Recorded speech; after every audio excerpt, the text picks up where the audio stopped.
Welcome to Whisper Walls, a series presented by presented by Wordlimit. Wordlimit. The Whisper Walls series will look into a world where rumors of an impending apocalypse has individuals relaying their stories that want to listen.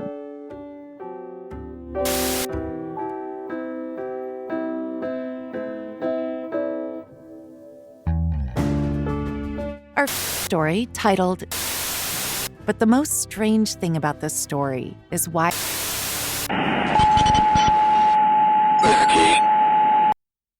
I am Dr. Elijah Hill, Medical Director, Central Neuroinfectious Unit, Region 7. You wanted clarity. You wanted to know if it's real.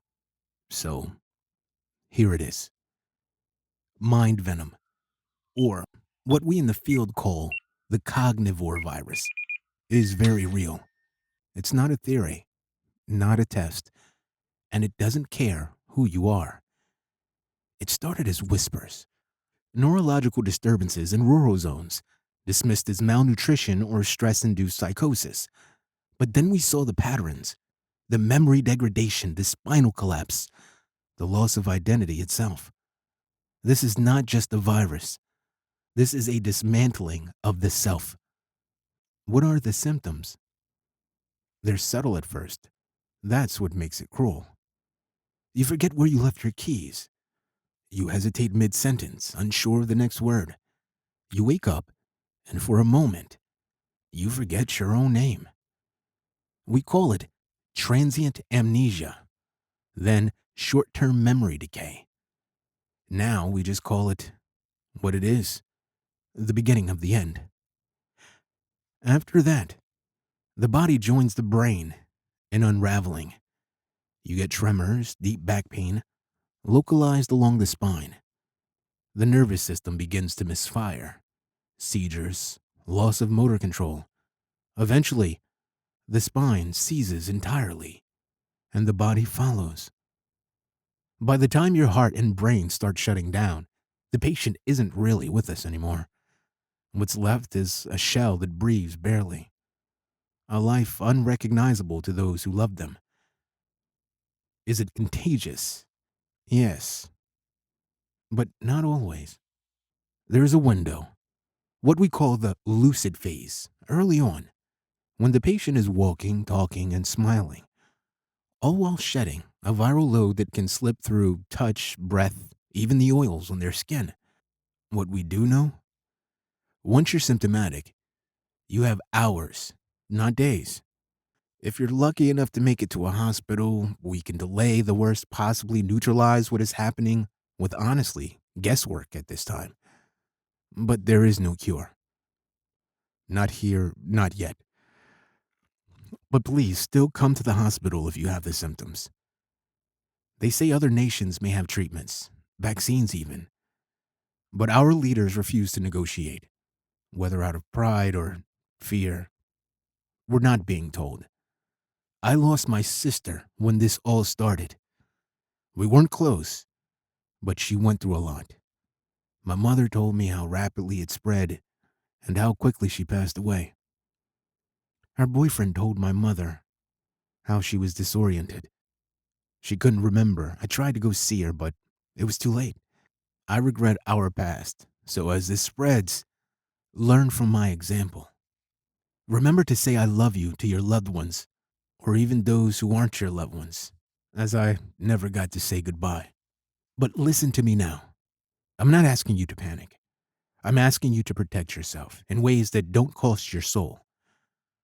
Avoid high transmission zones, crowded bars, underground trains, poorly ventilated rooms. Wear protective sleeves or gloves if you work with the public. Disinfect your personal tech. Your phone may be more dangerous than a sneeze. Eat well, hydrate, increase your choline intake. Support your nervous system before it collapses. And if you feel yourself slipping, even a little, don't chalk it up to stress. Come in, let us scan you, let us help. I know you're tired of being afraid, but this is different. This isn't some invisible flu. This is a thief of time. It doesn't just kill, it unwrites. Take your vitamins, say your prayers, be kind. And please, don't forget who you are. Citizens, as you are all aware, we are now in the process of deporting every Balapian who has entered this country illegally. This is not up for debate. It is a matter of national security. Remember Brent Newman. Remember his name.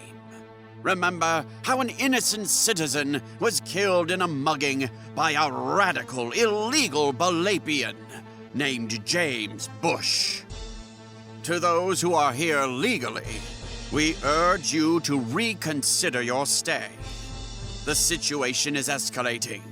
We cannot guarantee your safety. The road ahead will not be easy. And as tensions rise, you must ask yourselves, where does your loyalty lie? If you wish to remain, then denounce your Balapian status. Pledge allegiance to the only nation that matters. Do this, and perhaps you will be spared the chaos to come. Because make no mistake, chaos is coming, my dear Balapians. Dr. Sharpay, or whatever you are. You brought that disease into our homes, caused our family and friends to perish, and we refuse to take any vaccine that seems to have originated from your country. We know what you've done. You've smuggled our vehicles across the border. And for what? Some delusional fantasy that these rusted heaps are anything more than scrap metal? That they are spaceships that you can fly? Perhaps you should. Perhaps you should take your disease-ridden bodies and your broken machines and launch yourselves into the void where you belong. To my fellow patriots, be vigilant. We are at war, whether you realize it or not. It starts with cars, but it will not end there. Soon, they will come for your homes, your jobs, your children, your wives, your country. Do not let them. The Balapians are not your friends. They are not your neighbors. They are not like you, and they have no place among us. Encourage your leaders to act. Demand a full and total ban on their presence within our borders. For the sake of your families, for the might of our nation. Sincerely, Colonel Lico. This is Detective Sen. If you're hearing this, it means someone out there still believes the truth matters. We're attaching this message wherever we can, hidden in the noise of social media, buried beneath the propaganda, and yes, even in the whisper walls, with any decisive message we can. Because right now, you're only being told half the story.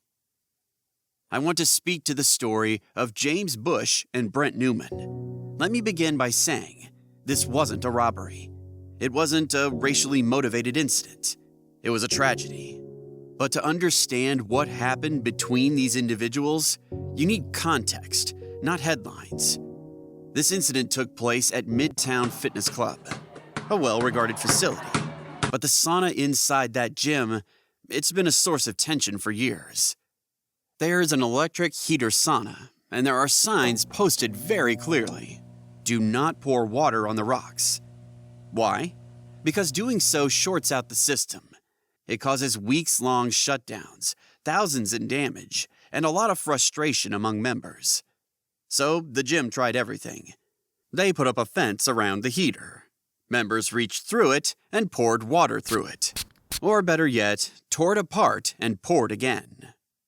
They boarded it up. Members brought in tools from home, taking it down piece by piece. Each fix followed by a demolition. Eventually, it became almost a ritual, a sort of passive rebellion. And the ones who broke the rules the first time? Many of them became the ones trying to stop it the next.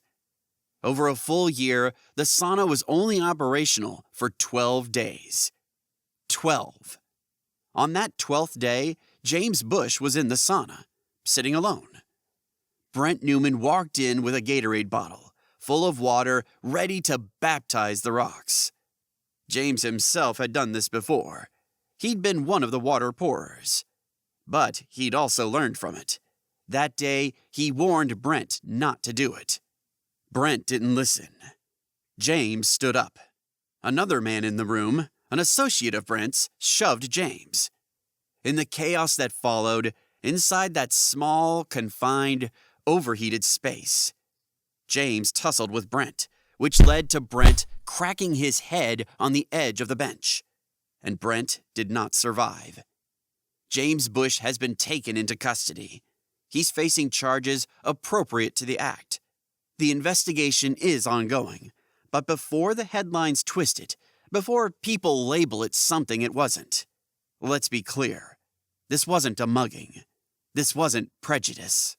It was just steam, pressure, and years of people ignoring the warning signs, literally and figuratively, until it all boiled over.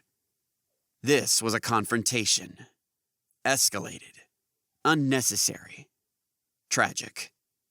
Some tragedies don't come with villains. Just people. Just choices. And a room that got too hot to hold them. As always, we ask the public to be mindful of speculation and to allow the legal process to unfold. I know our communities are divided. I've walked the streets. I've seen the anger, the fear.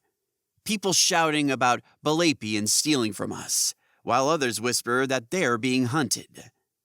The loudest voice calling to protect our land was Colonel Lico. But I hope you all understand who he really is. He's no patriot. He's no defender of our nation. Through my investigation, I've uncovered the truth. Colonel Lico is Balapian. He was never standing for this country. He was working against it, stirring hatred, fueling division, pushing for rushed deportations. And why? Because chaos was the goal all along. We believe he may be operating under Charles Sharpay, working alongside the very rebels who orchestrated this heist. And this heist, the current Balapian leaders deny involvement. Maybe they're telling the truth. Maybe these weren't Balapians at all, but rebels, something else entirely. Maybe Charles Sharpay wasn't just running his mouth. Maybe Rebel Radio wasn't just a name. And that's where I stand. Somewhere between the lies and the silence, between what I know and what I can't prove. I won't tell you what to believe, but I will tell you this. Not every Balapian is our enemy. I've worked alongside them. I've arrested them, yes, but I've also seen them build lives here, raise families, contribute more than they've ever taken. Some of them are scared, just like you. So, be careful who you blame. Be careful what you do next. Because if we're not careful, this doesn't end with prejudice or missing flights. This ends in something far worse. And by then, it'll be too late to ask, who started it? Because the truth won't matter. Only the fire will. I am Carlos Hanlon, and I'm known as the Economist. All right, let's get one thing straight off the bat. You've all heard the name Charles Sharpay. Nice voice, but also the kind of voice that gets under your skin. The kind of voice that makes government sweat. Now he's gone. Poof. He was detained, deported, along with not dozens, not even hundreds, thousands of Balapians, shipped out like defective appliances. But here's the part they don't tell you on the news. It's not just about the people. It's what went with them. These aren't just car thieves and a string of car thefts. No. That's the bedtime story they're feeding the public. These guys? They were running an op. A highly calculated, under the nose industrial scale heist. All those old rusted up cars crossing borders and oceans, sure. But guess what was inside? Uranium, melted gold, lithium, aluminum salts, weapons. That's not a garage sale. That's the bloodstream of a global superpower. And now, gone. All of it. Under our very nose. We have been plundered and pillaged. And here's the kicker. Not just the resources. These were also ingredients, essential, non-negotiable for the vaccine for the carnivore virus. Our vaccine, the one our own scientists were building, until we didn't have the raw materials to finish the damn recipe. And how did they leave without alerting authorities? How were these individuals able to elude detection by our border agents, officials, and security personnel? Well, what we found out is that the same security personnel, border agents, authorities were of Balapian origin as well, or at least in cahoots. They were a part of the biggest heist known to our nation's history. However, the current Balapian government denies any involvement in this. They're actually pissed that we accused them of this conspiracy, saying Charles Sharpay and his people acted alone. And they may not be lying. Because see, here's where it gets weird. As you're thinking, fine, we deported them, that sucks, let's move on. Wrong. Those planes, the ones full of Balapians, conspirers, and resources, they're gone. No flight logs, no radar, no landing records, nothing. It's like they vanished into the goddamn Bermuda Triangle. No trace, no trail, as if they never existed. And that, my friends, is not all. Because guess what? Do you know who may have actual vaccines we need right now for the carnivore virus? Or what do they call it? Mind venom? You guessed it, Balapia. The disease originated on their land and they developed a cure for the first, second, and third strand. Hell, they may have cures for the potential 8th and 9th strands. But here we are, stuck begging Balapia for doses. You know, the same country we just threw out of the room.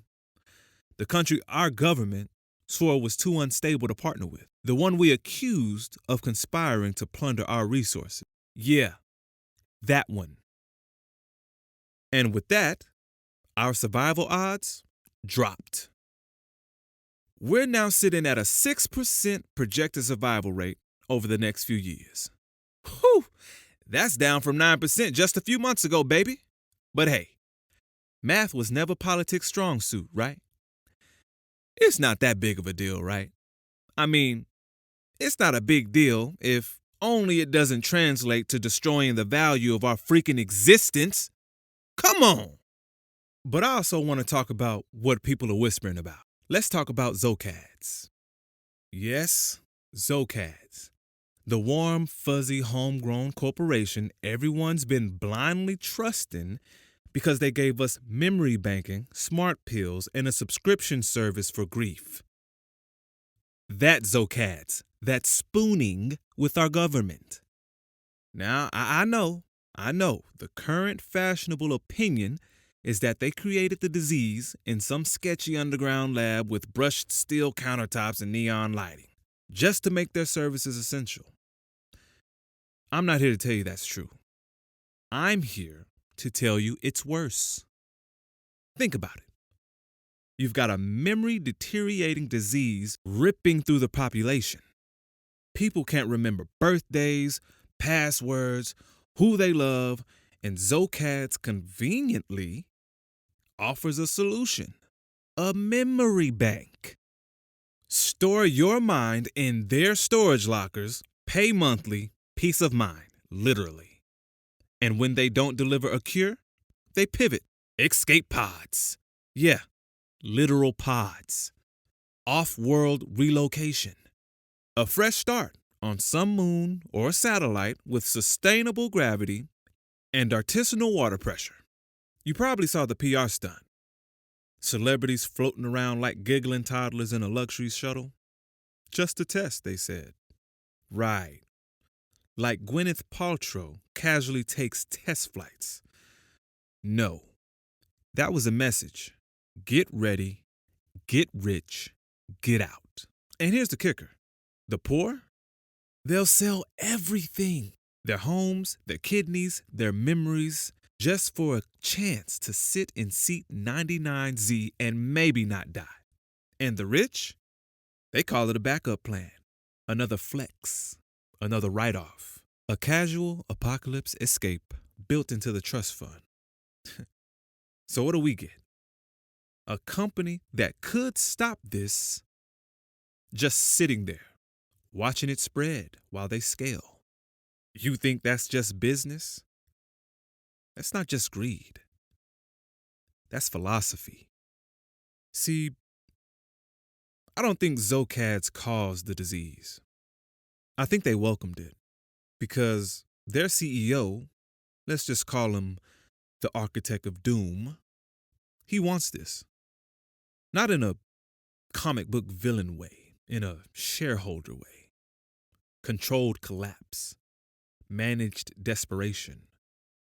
Profits so high, the only thing left to do is leave the planet.